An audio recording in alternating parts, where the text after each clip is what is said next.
दोस्तों, आज की इस वीडियो में हम परवलय का एक एग्जाम्पल सेलेक्ट करेंगे और इसमें हमने एग्जाम्पल फर्स्ट को सेलेक्ट किया है और ये कुछ इस तरह से उस परवलय का समीकरण यानी समीकरण, अक्ष, शीर्ष तथा नाभिलंब ज्ञात करो जिसकी नाभि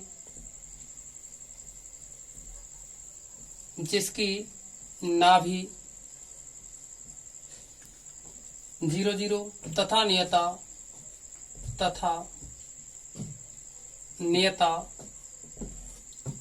नियता है ये 3x - 4y + 2 3x - 4y + 2 = 0 है।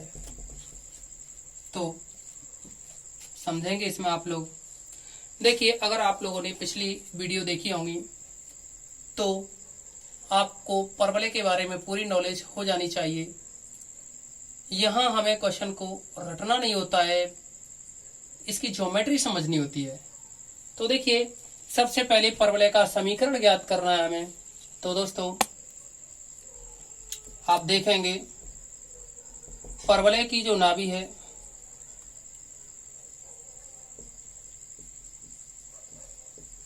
वह है 0 0 और जो नियता है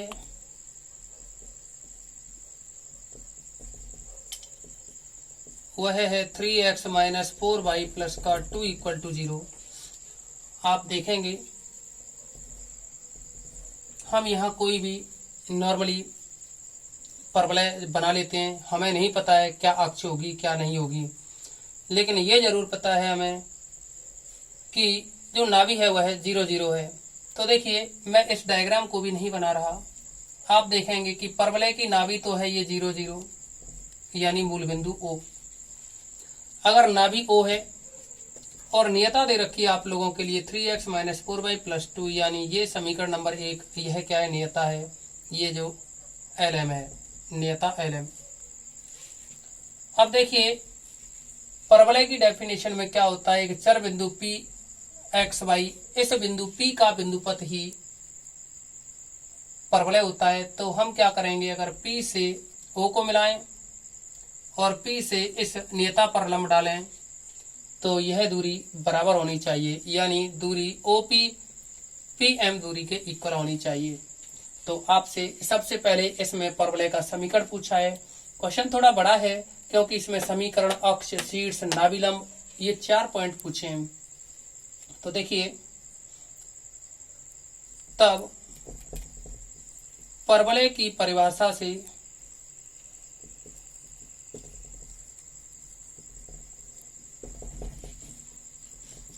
OP² = PM²। तो देखिए, यह स्क्वायर मत लगाओ, आप बाद में लगा लेना स्क्वायर दोनों साइड का। OP = PM होगा तो OP जो डिस्टेंस होगी वह बनेगी x - 0 का स्क्वायर प्लस y - 0 का स्क्वायर और इसका भी स्क्वायर रूट, दो बिंदुओं के बीच की दूरी। इक्वल में जो PM है वह रहेगी मोड में और ये आएगी 3x - 4y + 2 3x - 4y + 2 under root में x का जो गुणांक है 3 इसका वर्ग यानी 9 प्लस y को जो गुणांक है -4 इसका भी वर्ग करोगे तो 16 आएगा। अब दोनों पक्षों का अगर वर्ग करोगे तो इधर वर्ग करने से ये रूट हट जाएगा, ये बनेगा x² प्लस का y² = यहाँ देखिए 3x - 4y + 2 स्क्वायर अपॉन में आएगा, स्क्वायर करने से रूट हटेगा, 16 और 9 25 आएगा। ये 25 को इधर लाएं तो ये बना 25x² प्लस का 25y² = दोस्तों, पिछली वीडियो में हमने a + b + c का होल स्क्वायर है इसका फॉर्मूला बताया था, यानी a + b + c का जो होल स्क्वायर होता है वह बनता है a² + b² + c² + 2ab + 2ac या 2bc + 2ac। देखिए, a b c, b की वैल्यू नेगेटिव है तो यहाँ b की जगह नेगेटिव कर देंगे, माइनस का भी इन दोनों जगह, तो यानी बस माइनस सिंबल आ जाएगा इन जगह पे। तो आप लोग देखेंगे इसका होल स्क्वायर करें तो 9x² प्लस का 16y² प्लस 4, ये बनेगा 2ab करने से 3 × 4 यानी 12xy फिर बनेगा ए बी हो गया 2ab, फिर आएगा 24 बनेगा। ये देखिए 2ab होता है तो ए बी तो हो गया 4 गुणा 3 12 और फिर 2 फॉर्मूले में होता है तो 12 गुणा 2 24 होगा। ये 2ab, फिर आएगा 2bc यानी 4 चक्कर 16 बनेगा। ये माइनस का 16 बाई, फिर आएगा ये 2ac तो 3 गुणा 2 6 तो ये हो गए, 2 आता है फॉर्मूले में तो 12x क्या बना ये प्लस का 12x ये रहेगा। अब देखिए इसको सिंप्लीफाई करें तो 25x स्क्वायर में से 9x स्क्वायर माइनस होगा तो ये रहेगा इधर 16x स्क्वायर। ऐसे ही 25 बाई स्क्वायर में से 16 घटाओगे तो ये आएगा 9 बाई स्क्वायर। अब 24x बाई को इधर लाओगे तो प्लस का 24x बाई और 16 बाई और 12x को भी इधर लाएं तो यह बनेगा माइनस का 12x प्लस का 16 बाई और ये जो 4 है इसको लाएंगे तो माइनस का 4 बराबर 0। तो दोस्तों यह तो रहा परवलय का व्यापक समीकरण। लेकिन अभी परवलय की अक्ष और पूछिए हमसे, लिख सकते हो यहां जो कि परवलय का व्यापक समीकरण है। ये क्या होगा परवलय का व्यापक समीकरण। अब देखिए हमें इसकी अक्ष निकालनी होगी तो देखिए दोस्तों अक्ष क्या होती है, इस नियता क्या है 3x minus 4y plus 2 equal to 0, ये नियता है। देखिए नियता के लंबवत, हम परवलय की अक्ष की बात कर रहे हैं, डेफिनेशन कुछ इस तरह से थी, इस नियता के लंबवत और नाभि से जाने वाली, नाभि आपके लिए दे रखी है मूल बिंदु 0 0, ये लो ओ ना कह करके हमने ऐसे ही कह दिया है इसको, तो नाभि क्या है एस है। तो डेफिनेशन कुछ इस तरह से है परवलय की उसकी अक्ष की कि नियता के लंबवत नाभि एस से जाने वाली रेखा परवलय की अक्ष कहलाती है। तो दोस्तों आप देखेंगे अगर इस पॉइंट को के नाम दें, क्या नाम दिया जाए के, तो इस अक्ष देखिए अक्ष की जो प्रवणता है वह क्या होगी, हमें अक्ष का समीकरण चाहिए। कहा है परवलय का समीकरण अक्ष शीर्ष और नाभिलंब ज्ञात करो। तो हम अगर अक्ष के समीकरण की बात करें तो अक्ष क्या है, ये जो अक्ष है परवलय की वह नियता पर लंबवत होती है। तो देखिए किसी रेखा पर लंब रेखा की प्रवणता कैसे निकालते हैं, यह फॉर्मूला आप लोग 11th क्लास में सीख चुके होते हैं। m1 m2 इक्वल टू -1, यानी दो रेखा परस्पर लंबवत हों तो उनकी जो प्रवणताएं होती हैं उनमें रिलेशन होता है, उनमें रिलेशन बनता है m1 into m2 is equal to -1। तो हम क्या करेंगे, अब हम अक्ष का समीकरण निकालना चाह रहे हैं। तो देखिए क्योंकि नियता 3x माइनस 4y प्लस का 2 इक्वल टू 0, तो दोस्तों यहां से 4y निकाले जैसे हम तो ये बनेगा 3x plus 2 equal to 4y। अगर हम y की वैल्यू निकालें तो 4 से डिवाइड करो, 3y 4x प्लस का 1/2, क्योंकि 2 को भी डिवाइड करोगे 4 से तो 1/2 रह जाएगा। देखिए यह बना y equal to mx plus c, क्या बनी फॉर्म, ये फॉर्म हो गई y equal to mx plus c की। यहाँ m क्या है प्रवणता, तो अतः नियता की जो प्रवणता है, नियता की प्रवणता जिसे आप m1 नाम दे दो तो ये बनेगी 3/4। अब हमें इस नियता पर लंब जो रेखा है जिसे हम अक्ष कह रहे हैं की प्रवणता ज्ञात करें। तो देखिए तब अक्ष की जो प्रवणता होगी, अगर इसको m कहें तो ये बनेगी -1/m1। देखिए मैंने कहा m1 इक्वल टू -1, ये रिलेशन होता है, या तो m1 m2 कर दो, इसको आप m2 कह दो, ये लीजिए। तो m1 m2 इक्वल टू -1 होता है, तो m2 निकालोगे तो ये बनेगा -1/m1। यहाँ इसकी वैल्यू रखेंगे तो m2 इक्वल टू आएगा -1/m1, m1 की वैल्यू है 3/4, 4 ऊपर चला जाएगा तो माइनस का 4/3, ये बन जाएगी अक्ष की प्रवणता। तो देखिए ये जो अक्ष है इसकी प्रवणता अपने पास है, लेकिन ये 0 0 से जा रही है, तो हम अक्ष का जो समीकरण लिखेंगे तो वह होगा y equal to M x plus c की फॉर्म में। तो देखिए तब परवलय की अक्ष का समीकरण y equal to M X, M की वैल्यू है माइनस का 4/3x प्लस सी। अब यह देखिए जो ये अक्ष है परवलय की, यह मूल बिंदु से जाती है, जो कि मूल बिंदु 0 0 से जाती है। तब संतुष्ट कराएंगे तो एक्स वाई की वैल्यू 0 रखोगे तो 0 इक्वल टू 0 प्लस का c imply 0, c equal to 0। अगर c की वैल्यू 0 यहां पुट करें तो ये बनेगा, अतः y इक्वल टू माइनस का 4/3x प्लस 0। देखेंगे 3 से गुणा करो इधर, 3y इक्वल टू माइनस का 4x को इधर ही ले आइए, 4x प्लस का 3y बराबर 0। यह हो गया अक्ष का समीकरण। तीसरा पॉइंट आपसे पूछा है सीड्स। तो दोस्तों सीड्स क्या होता है, देखिए जो परवलय जाएगा कुछ इस तरह से होगा। सीड्स होता है एस के का मध्य बिंदु। हमें ये परवलय का सीड्स पूछा है। देखिए सीड्स निकालने के लिए अगर हम एक काम करें कि के पॉइंट के कोऑर्डिनेट निकाल दें, तो देखिए एस और के का जो मध्य बिंदु है वह सीड्स ए होता है कि नहीं, ये डेफिनेशन होती है ना परवलय की।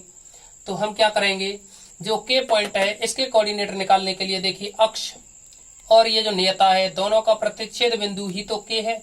तो हम क्या करेंगे, एक तो अक्ष और एक ये, यानी एक तो ये अक्ष और एक नियता। समीकरण नंबर 1 जो कि नियता था हमने यहां लिखा था, तो नियता को और इस समीकरण नंबर 2 को हल करें तो हमें के पॉइंट के कोऑर्डिनेट मिलेंगे, जिसकी हेल्प से हम के और एस का मिड पॉइंट है ए वह ज्ञात कर लेंगे। तो देखिए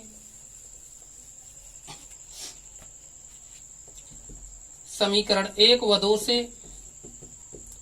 एक था अक्ष यानी नियता, ये है 3x माइनस 4y प्लस का 2 इक्वल टू 0, और दूसरा है 4x प्लस का 3y इक्वल टू 0। अब देखिए अगर हम ऊपर वाली इक्वेशन में 3 से और नीचे वाली इक्वेशन में 4 से मल्टीप्लाई करते हुए ऐड कर दें तो यह बनेगा कुछ इस तरह से।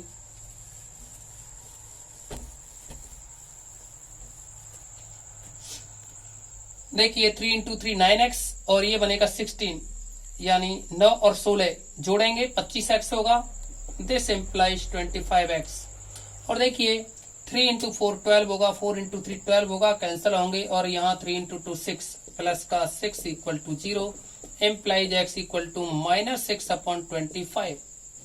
x की वैल्यू अगर आप इस इक्वेशन नंबर 2 में रखोगे तब 4x plus 3y equal to 0 implies x की वैल्यू रखें माइनस 6/25 प्लस का 3y इक्वल टू 0, यानी यहां से बनेगा 3y इज इक्वल टू, इसको 6 इंटू 4 24 होगा। जैसे ही राइट साइड में ले जाओगे नेगेटिव पॉजिटिव हो जाएगा। 24/25, 3 से ये 24 8 टाइम, यानी y इज इक्वल टू बना 8/25। देन पॉइंट के, यानी जो पॉइंट के है वह बन जाएगा कुछ इस तरह से। तब बिंदु के x की वैल्यू है माइनस 6/25, y की वैल्यू है 8/25। ये हो जाएगा बिंदु के। अगर बिंदु के हमने निकाल ही लिया, कितना रहा ये कोऑर्डिनेट्स, माइनस 6/25, 8/25, तो देखिए ए पॉइंट निकाल सकते हैं। अतः के व एस का मध्य बिंदु,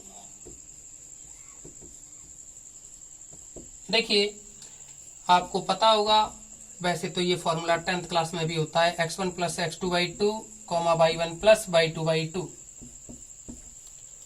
यह पॉइंट होगा ए। अब इस ए पॉइंट को निकालने के लिए हम क्या करेंगे कि आपके पास एस पॉइंट है और के पॉइंट है।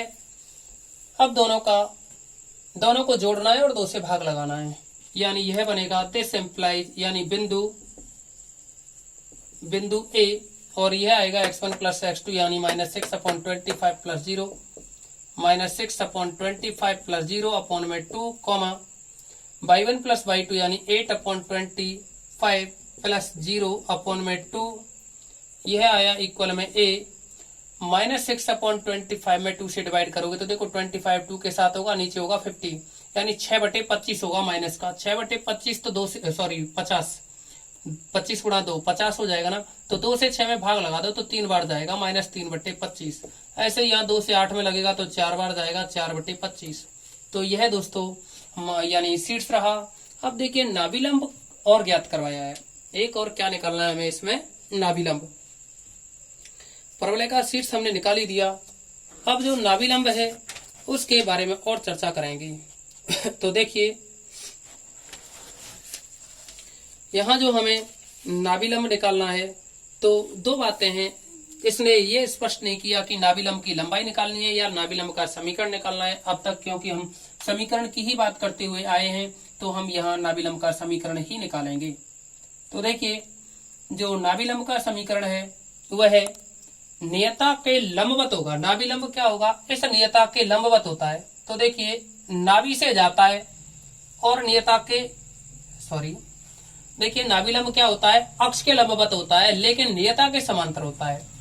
नाभिलंब का जो समीकरण है आप देखेंगे कि ये जो नाभिलंब का समीकरण है वह इस नियता के क्या होता है, समांतर, लेकिन जो अक्ष होती है इसके लंबवत होता है। तो हम क्या है, इस नियता के समांतर नाभिलंब का समीकरण। तो देखिए चूंकि नियता के समांतर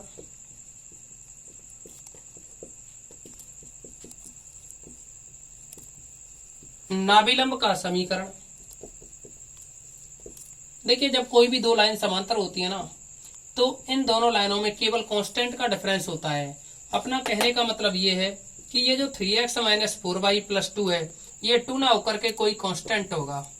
अब इस कांस्टेंट की वैल्यू निकालने के लिए क्या करेंगे हम, देखिए यह जो नाभिलंब है वो है मूल बिंदु 0 0 से जाता है। नियता के समांतर नाभिलंब का समीकरण ये हो गया, जो कि मूल बिंदु 0 0 से जाता है। तब देखिए अगर ये 0 0 से जाता है तो हम क्या करेंगे, इसको संतुष्ट कराएंगे। संतुष्ट कराएंगे तो कांस्टेंट के की वैल्यू निकल आएगी। कांस्टेंट के की जगह सी वगैरह कुछ भी लिख सकते हो, उससे कोई फर्क नहीं पड़ेगा। तो देखिए ये बनेगा 3 × x, x की जगह मूल बिंदु 0 0 से जाता है तो x की जगह 0 रखो, y की जगह 0 लिखो, माइनस का 4 × 0 प्लस का k = 0। तो दोस्तों ये बना 0 - 0 प्लस का k = 0। This implies k = 0। अगर हम k की वैल्यू 0 पुट करें तब नियता का जो यानी नाभिलंब का समीकरण होगा, नाभिलंब का समीकरण देखिए k की वैल्यू 0 पुट करनी है तो ये आएगा 3x - 4y = 0। तो दोस्तों इस एग्जाम्पल में जो भी वैल्यूज पूछी गई थी उन सभी के बारे में हमने चर्चा की, और यानी जो भी वैल्यू पूछी गई है उनमें परवलय का समीकरण, अक्ष, सीट्स और चौथा पॉइंट है नाभिलंब, इन सभी को हम ज्ञात कर चुके हैं। इस वीडियो में हम इतना ही रखेंगे।